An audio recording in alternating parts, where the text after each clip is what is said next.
Hey, February is here, the so-called season of love where everywhere you look there are hearts, flowers and messages about romance. If you're going through a breakup, a divorce or healing from a toxic relationship, this time of year can feel like a cruel reminder of what's missing. But love isn't just about someone else, it starts with you.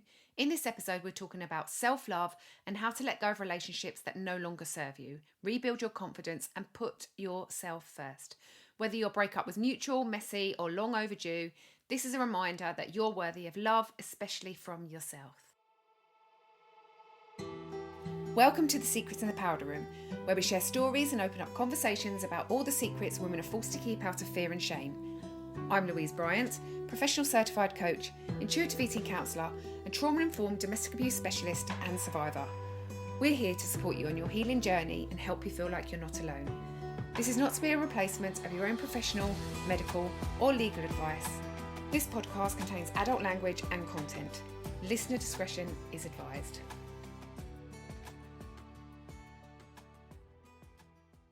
Valentine's Day might be around the corner, but let's be honest, real love isn't found in a bouquet of roses or a grand romantic gesture.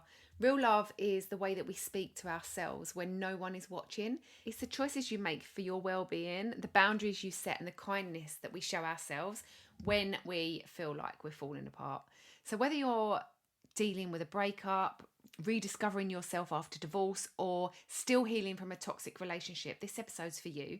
And today we're talking about why breakups feel so hard and how to grieve the relationship while still choosing yourself, how to shift from self-doubt and pain into love and empowerment and practice ways to start rebuilding your life with you at the centre. So let's start with why breakups can feel so hard, even when they are so necessary. So breakups just aren't about losing a person. They're about losing the version of your life that you thought you'd have. And even if you know the relationship wasn't right, it's normal to grieve the love and memories and the future that you imagined for yourself and your family. And if your relationship was toxic or emotionally draining, this process of untangling yourself can feel even harder, and you might be dealing with self-doubt. You might be thinking it really wasn't that bad, or did I overreact? You might be dealing with some guilt and some shame and thinking about what if you'd tried harder, or what if you hadn't done this, or what if you hadn't done that, or there might be some fear of being alone, and what if you never find love again? Like some people I just don't want to start over again. You know, it happened before. I've tried to break up before, it didn't work, or I've been out of another abusive relationship or another marriage. And the emotional exhaustion that comes with that, and thinking about like you don't even know who you are outside of this relationship anymore. And some of this might sound familiar, and if it does, you just know that you're not alone. Healing isn't about ignoring these feelings, it's about learning how to move through them with compassion and self-love. So let's start thinking about how we start shifting from heartbreak to self-love, and how do we stop looking for validation from somewhere else or someone else and start giving it to ourselves and giving us the love that we deserve. You can start by rewriting the story. Instead of thinking, I wasn't enough for them, or I shouldn't have done that, or why did that happen, or this happened. Ask, were they enough for me? And shift the narrative to focus on your worth, not your perceived shortcomings. And breaking the cycle of seeking love outside of yourself. True healing comes when we realise that love isn't something that someone else can give us.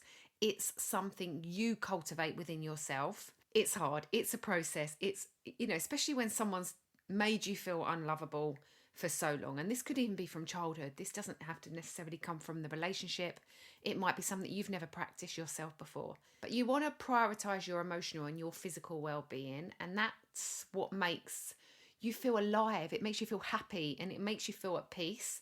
And if you can learn to do these things, that's amazing. So movement, journaling, coaching, therapy, or simply giving yourself permission to rest, watch a movie, eat some chocolate. That's where it starts, because your well-being really matters and self-care has to be a priority. No matter what I do, whatever coaching I do, whether it be career coaching, domestic abuse coaching, relationship coaching, intuitive eating, everything, the fundamentals are self-care. This is so important and it should be a non-negotiable. And setting boundaries without guilt. So whether it's with your ex, whether it's with your friends, or even with your own inner critic, boundaries are an act of self-respect and therefore self-love. And you also need to let go of the fantasy. Sometimes we grieve not the actual relationship, but the potential of what we wish it could have been. And accepting what was or what wasn't is really, really powerful in stepping towards true freedom. And that's what we want. That's what I want for you, is to have food, body, and relationship freedom in everything that I do. So rebuilding your life and self-worth is at the center of everything. Once you've gone through your breakup and the fog starts to lift a bit, you then start to have a choice to rebuild your life around your needs, your dreams, and your happiness. Ultimately, putting your own oxygen mask on first is so important, regardless of whether you're on your own or you have children or family to look after.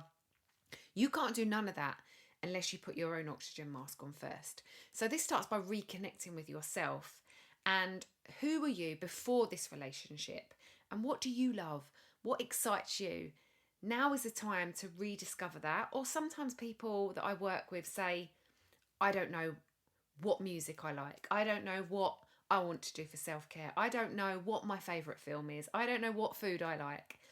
And if you've never really known that stuff, it's not just about rediscovering, it's just discovering for the first time. And it might be what you liked when you were a teenager, you don't necessarily like anymore. So it's about putting yourself first and starting to figure out all this stuff of what ignites you, what flavours make you your palate lift up, what smells do you like, what movies make you feel good, what songs lift you up and make you want to dance, and really, really finding out what you love, refinding out, rediscovering, and focusing on creating a life that you love. So instead of waiting for a partner to bring you joy, start by designing a life that feels fulfilling on your terms, on your own terms. And if you are in a relationship, making sure that this is a mutual, respectful thing, and you don't have to wait for your partner to say, let's go and do something. You can just go and do it if it's safe to do so, obviously. And then surround yourself from love in other forms. So as I said before, this isn't just a romantic thing. This isn't about getting your love from other people. It's in your friendships, your passions, your daily rituals. You need to seek out relationships and friendships and things that nourish you. Daily rituals including meditations, journaling, having your self-care box. I know I've spoken about this in my other podcasts about creating your self-care box, your space, having your fairy lights, your blankets, your pillows, having nice towels, having a comfy pillow to sleep on. These things don't have to be expensive, but they can be, if you want to go out and spend lots of money on this stuff, then do it. You're worth it. And believing that you're already enough. You don't need to be fixed or chosen by someone else. You are already whole, just as you are. You are beautiful, just the way you are. You are perfect, just the way you are.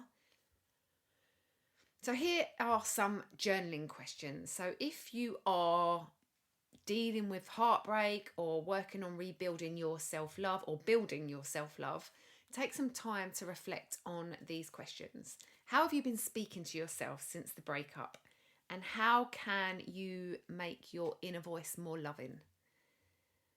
What is one way you can show yourself more love today? What do you want the next chapter of your life to look like outside of the relationship? What does happiness look like for you and just for you? And what's one thing you can do to reconnect with yourself this week? And for more journaling prompts, check out the resources, and I always put journaling prompts in the bio to go with these podcasts. So there's always, for all of my podcasts, there's journaling questions. So if you've been through a breakup or a divorce or still healing from a toxic relationship, I can help you reclaim your confidence and your self-worth. I offer one-to-one coaching to help women set boundaries, rebuild their self-esteem, and create a new life that feels good for them inside and out. I also run a free domestic abuse program for women learning to trust themselves again and build their life up after an abusive relationship.